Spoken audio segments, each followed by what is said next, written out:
It was a very strong 6 months for the housing market. We do think that housing will likely moderate over the course of calendar 22 and 23. Like to think that business lending can stay at high levels. I think being able to support Australian businesses not only get through the pandemic, but also coming out the other side.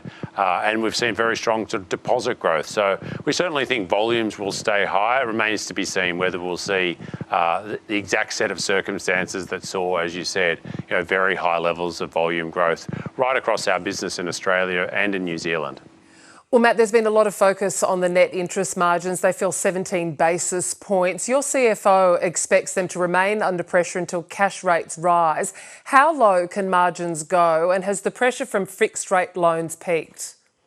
Well, yes, as you said, there was pressure on net interest margins during the period. There has been really for the past 3 years as interest rates have come down. That's a reality of the context in which we operate within. We've done our best to try and navigate through a variety of different initiatives to deliver the best overall margin outcome.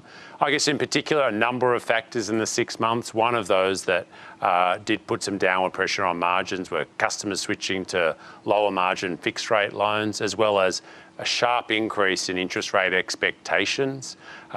We do think that some of those pressures will moderate in the second half, but clearly margins do remain under pressure until we're going into a rising interest rate environment, which is good for bank net interest margin. We expect to see some of those conditions later this calendar year.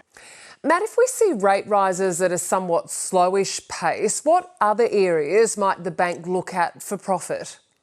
Well, there's lots of different factors. I mean, for a financial institution, it's sort of both sides of the balance sheet. So assets or lending pricing, there's deposit pricing. Clearly, it's been a very difficult few years for depositors. So, in terms of the interest rates that are available with the cash rate at 10 basis points. There's a number of other dimensions, in particular funding, that can go into that. But look, as we've said, there is pressure on net interest margins. I mean, overall, I think actually the net interest margin over the last 3 years, given the cash rate has been 10 basis points, is actually very good. Certainly compares very favourably both domestically and internationally. We do think rates will start to increase inevitably. We do think that they'll rise rather slowly, which I think is good for many borrowers who aren't used to being in a rising interest rate environment, and hopefully through that cycle some slightly better news for depositors who've definitely been under a lot of pressure over the last few years. Just continuing on the outlook for this year and going into next year, you mentioned rates there. When do you expect them to rise, and what's your outlook for inflation and housing?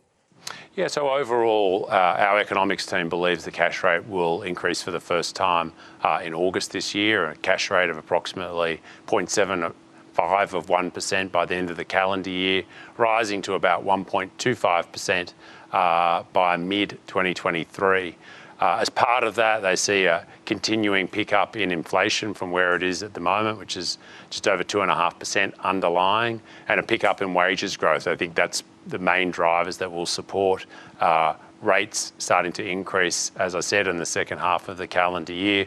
In terms of housing, we believe it'll be in the order of 4 to 7% increase in prices still over the course of calendar 2022. There's obviously a number of different variables that contribute to that outlook, and we'd see some softening in 2023. Probably in the region of 5 to 10%. That will depend to some extent on interest rates, but also a number of other factors. But also worth bearing in mind, house prices over the last 12 months have grown 22% nationally, stronger growth in a number of different areas. And probably for the first time, certainly in many years, we've seen strong price growth, not only in our cities, but also in regional areas. Matt Comyn, great to talk to you. Thank you for your time. Pleasure.